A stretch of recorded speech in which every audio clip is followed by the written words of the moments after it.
Continuamos en Cátedra Médica y ahora vamos a dar paso a esta sección que es muy actual a cargo de nuestro querido doctor Roberto Lafontaine. Es Noticias en Salud. ¿Qué nos trae hoy, doctor? No, autoridades no descartan variante Omicron llegue al país. El Ministerio de Salud Pública informó este miércoles que no se descarta que la nueva variante Omicron llegue en algún momento a territorio dominicano. El doctor Eladio Pérez, viceministro de Salud Colectiva, destacó que lo que hay que tener presente es que se trata del mismo virus del COVID-19. Por tanto, la prevención, manejo, entre otros factores, sigue siendo el mismo.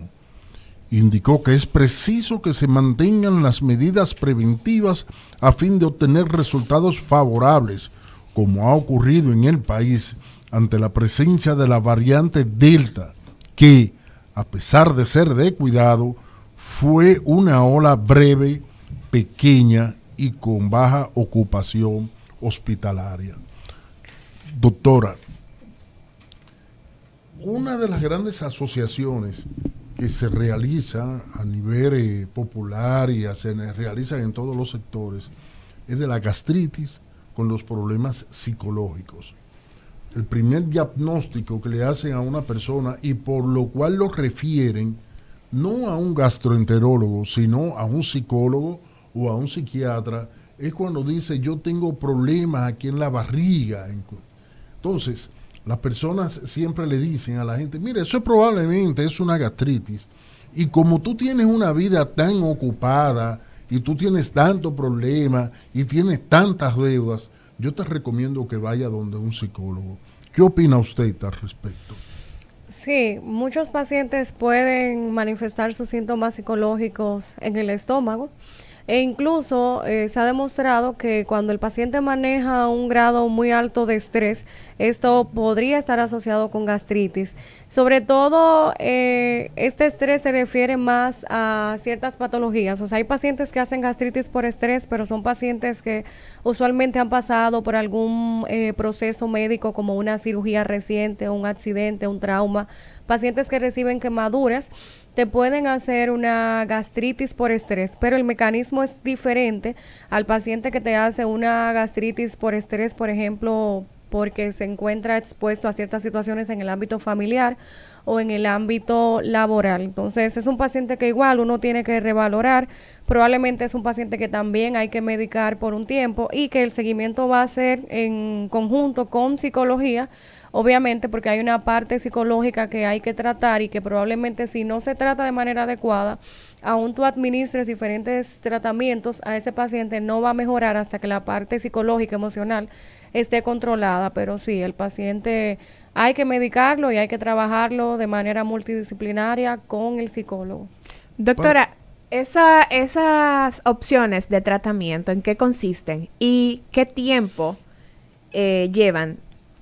El tratamiento de primera línea para la gastritis suele ser el esomeprazol o omeprazol, es un inhibidor de bomba de protones. Las dosis, como comentaba anteriormente, van de 20 a 40 miligramos. Dependiendo la causa, decía que se puede administrar el tratamiento por 4 o 8 semanas. Se puede extender hasta varios meses dependiendo la mejoría que tenga el paciente de los síntomas. Pero de entrada siempre iniciamos con el omeprazol. Ya, por ejemplo, dependiendo qué otros síntomas pueda tener el paciente, pues reforzamos el tratamiento con otros medicamentos. Si es un paciente que, por ejemplo, te dice que tiene sensación de que tiene digestión lenta, pues tú lo ayudas con algún procinético, por ejemplo, levosulpiride, que ayuda a aumentar la motilidad del estómago, ayuda a que se vacíe más rápido ese estómago, y eso también va a contribuir a que los síntomas del paciente mejoren. Entonces, siempre el tratamiento se da de manera personalizada, de acuerdo a los hallazgos a los síntomas que tenga el paciente y a los hallazgos que uno encuentre durante el abordaje de ese paciente. O sea, no necesariamente todos los pacientes van a tener el mismo tratamiento, pero sí, la clave, el pilar del tratamiento, siempre en la mayoría de los casos incluye omeprazol. Doctora, ¿hay alguna preparación para el desarreglo? Preparación para el desarreglo. Para el desarreglo. Ahora que estamos en la época navideña.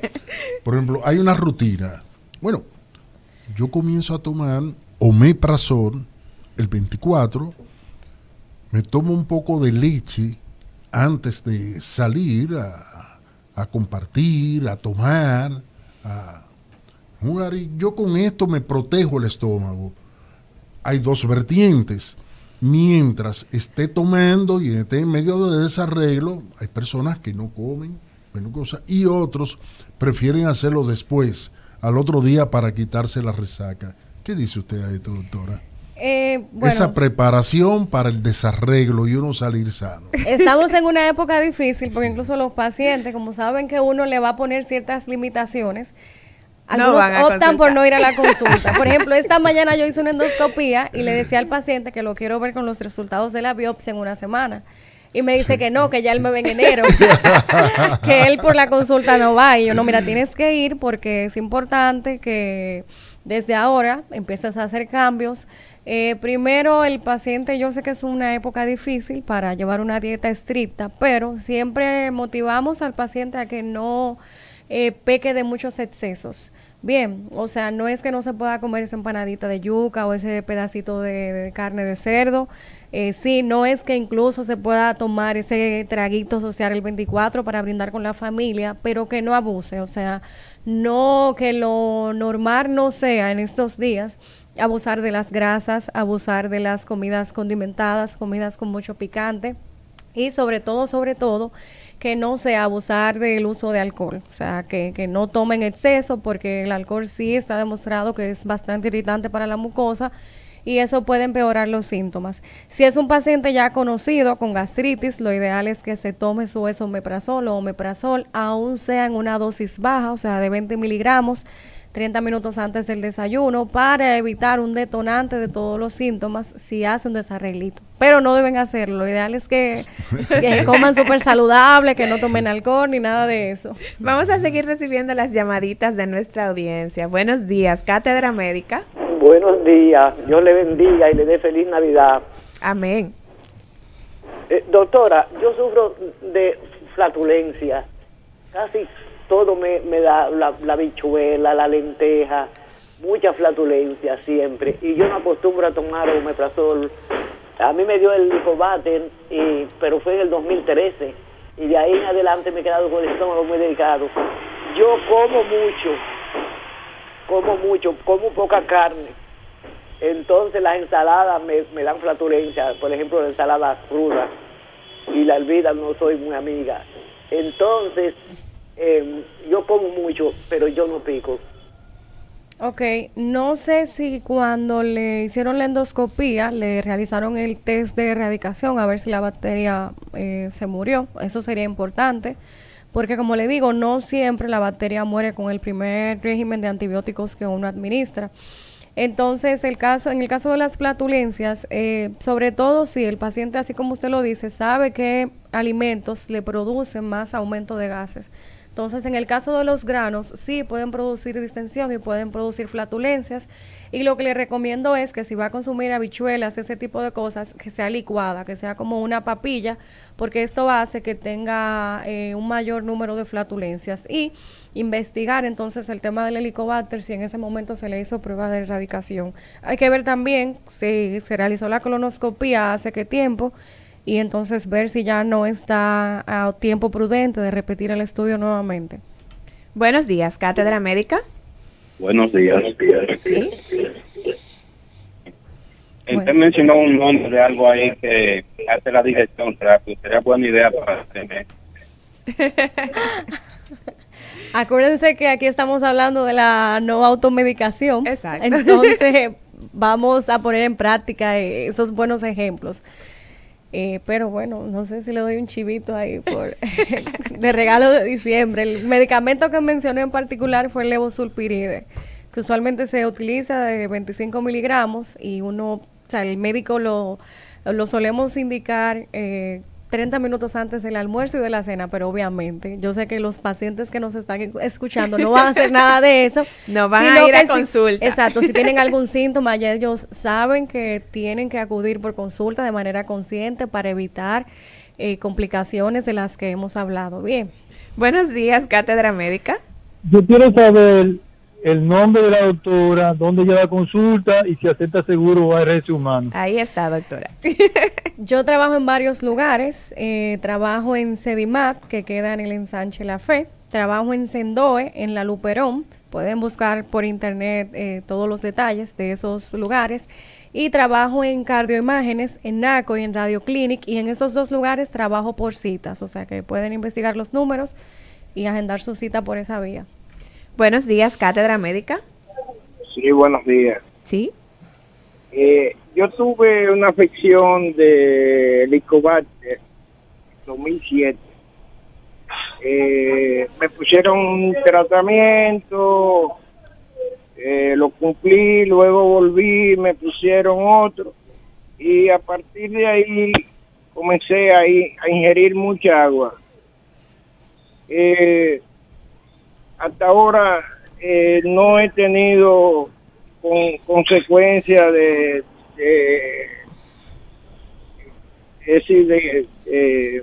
acidez y esas cosas. Se me mejoró. No he vuelto a hacerme otro estudio. No sé si se erradicó por total, pero yo no podía comer pan, la pizza, todo esto me causaba acidez, pero ya no.